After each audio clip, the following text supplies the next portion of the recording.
24 फरवरी 2022 पूरी दुनिया एक बहुत ही बुरी खबर के साथ उठी। रशिया ने यूक्रेन पर हमला कर दिया था। रशियन प्रेसिडेंट व्लादिमीर पुतिन ने खुद ये जंग का ऐलान किया। उन्होंने इसको स्पेशल मिलिट्री ऑपरेशन का नाम दिया। उनकी बातों ने पूरी दुनिया में डर फैला दिया। पूरी दुनिया देख रही थी जब रशियन टैंक्स ने बॉर्डर पार किया। जंग के शुरुआती घंटे बहुत ही भयानक थे। रशियन सेना ने भारी हथियारों के साथ कई जगहों से हमला कर दिया। हेलीकॉप्टर आसमान में उड़ रहे थे और यूक्रेनियन सेना पर हमला कर रहे थे। लड़ाकू विमानों की आवाजें गूंज रही थीं, जो अपने पीछे तबाही का धुआं छोड़ रहे थे। यूक्रेन की राजधानी कीव, जो लगभग 30 लाख लोगों का शहर है, धमाकों से हिल गया था।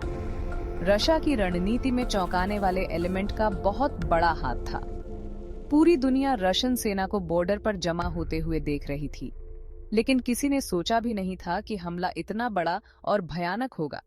रशियन सेना की तैयारी और तेजी से लग रहा था कि उन्होंने महीनों या शायद सालों से इसकी योजना बनाई थी। यूक्रेन की सेना बहादुरी से लड़ रही थी, लेकिन उनके पास हथियार और साधन कम पड़ रहे थे। इस हमले का असर यूक्रेन के बाहर भी हुआ। पूरी दुनिया के शेयर बाजार गिर गए क्योंकि निवेशक यूरोप में जंग के असर को लेकर चिंतित थे। तेल की कीमतें कई सालों में अपने सबसे ऊंचे स्तर पर पहुंच गईं। दुनिया भर के नेता इस हमले की निंदा कर रहे थे और रशिया को इसके लिए जिम्मेदार ठहरा रहे थे। जंग की असली कीमत हमेशा इंसानी जानों से चुकानी पड़ती है। हमले के कुछ घंटों के भीतर ही यूक्रेन से दिल दहला देने वाली तस्वीरें आने लगीं। आम लोग जो इस जंग में फंस गए थे, बमों से बचने के लिए बेसमेंट और मेट्रो स्टेशनों में छिपे हुए थे। परिवार अलग हो रहे थे। पुरुष और महिलाएं अपने देश की रक्षा के लिए हथियार उठा रहे थे, जबकि कई लोग अपना घर बार छोड़कर भागने को मजबूर थे। यूनाइटेड नेशंस के अनुसार जंग के पहले कुछ हफ्तों में ही 1 करोड़ से ज्यादा यूक्रेनियंस को अपना घर छोड़ना पड़ा था।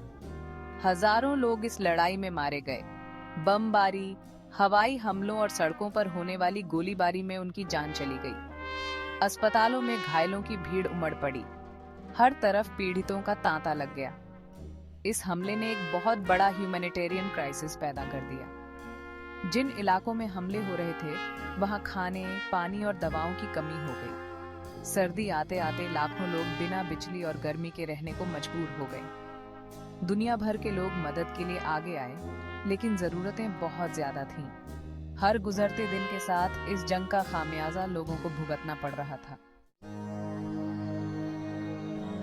इस जंग की जड़ों को समझने के लिए हमें रशिया और यूक्रेन के जटिल इतिहास को समझना होगा। सदियों से ये दोनों देश एक दूसरे से जुड़े हुए थे। 1991 में सोवियत संघ के विघटन के बाद यूक्रेन ने अपनी आजादी की घोषणा की। हालांकि आजादी का ये रास्ता आसान नहीं था। भाग 5 the NATO question, a line in the sand. Russia और यूक्रेन के रिश्तों में एक अहम मुद्दा नेटो के विस्तार का रहा है। नॉर्थ अटलांटिक ट्रीटी ऑर्गेनाइजेशन या नेटो 1949 में बनाया गया एक सैन्य गठबंधन है। सोवियत संघ के पतन के बाद नेटो का पूर्व की ओर विस्तार हुआ। रशिया हमेशा से नेटो के विस्तार को अपनी सुरक्षा के लिए खतरा मानता रहा है। वह नेटो को अपने प्रभाव क्षेत्र में अतिक्रमण करने वाली एक शत्रुतापूर्ण ताकत के रूप में देखते हैं। भाग 6 seeds of discord, protests, annexation and separatists. 2022 के हमले के बीज कुछ साल पहले बोए गए थे।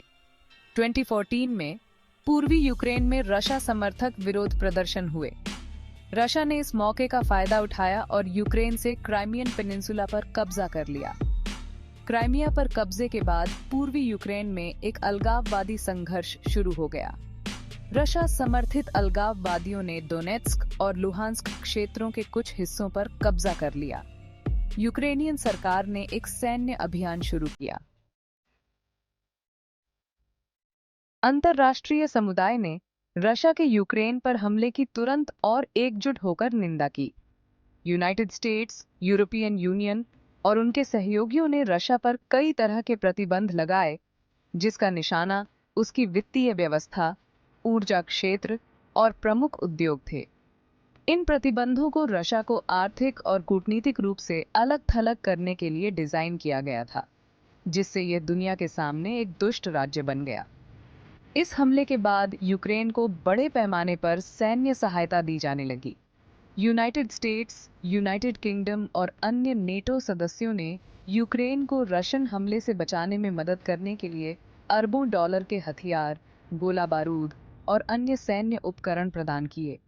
यह समर्थन यूक्रेन की सुरक्षा को मजबूत करने और रशियन सेना का मुकाबला करने में सक्षम बनाने में महत्वपूर्ण साबित हुआ। यूक्रेन पर हमले ने अंतर्राष्ट्रीय व्यवस्था को हिलाकर रख दिया। यूरोप में दशकों से चली आ रही शांति और स्थिरता समाप्त हो गई।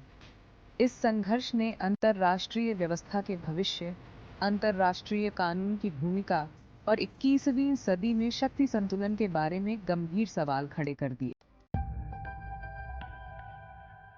डिजिटल युग में आधुनिक युद्ध में जानकारी एक महत्वपूर्ण हथियार बन गई है।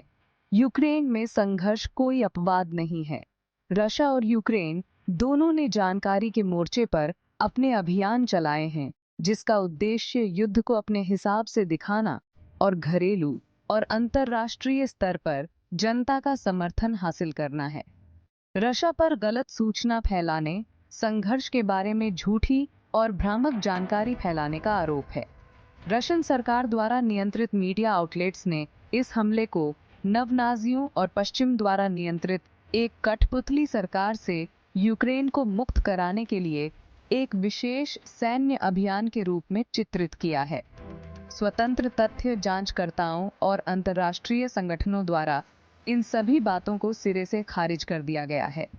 यूक्रेन ने रशियन प्रचार का मुकाबला करने और अंतर्राष्ट्रीय समर्थन जुटाने के लिए सोशल मीडिया का प्रभावी ढंग से उपयोग किया है।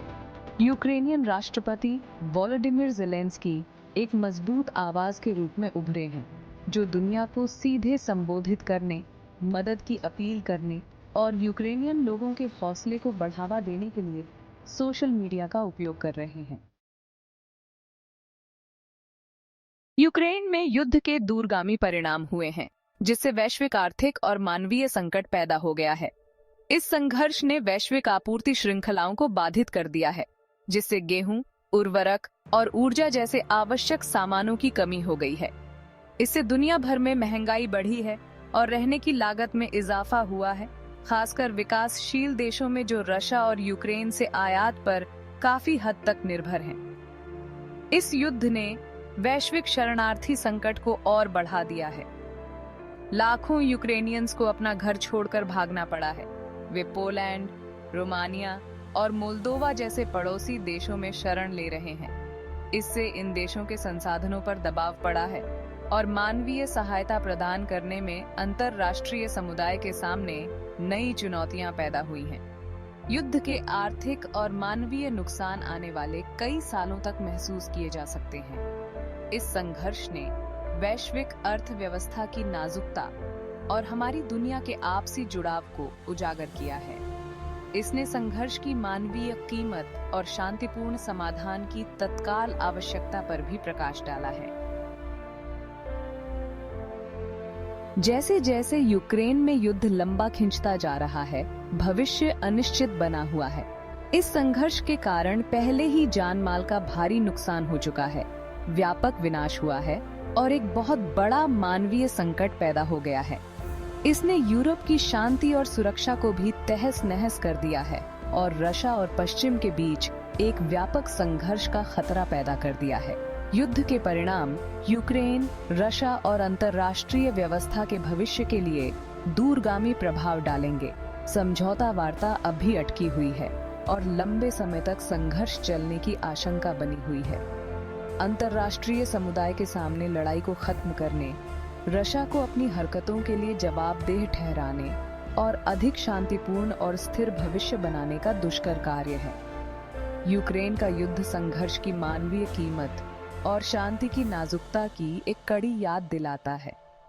यह अंतर्राष्ट्रीय समुदाय के लिए कार्रवाई का आह्वान है, ताकि अंतर्राष्ट्रीय कानून के सिद्धांतों को बनाए रखा जा सके, संवाद और कूटनीति को बढ़ावा दिया जा सके और इस पैमाने की भविष्य की त्रासदियों को रोकने के लिए अथक प्रयास किए जा सकें। दुनिया देख रही है और दांव पर बहुत कुछ लगा है।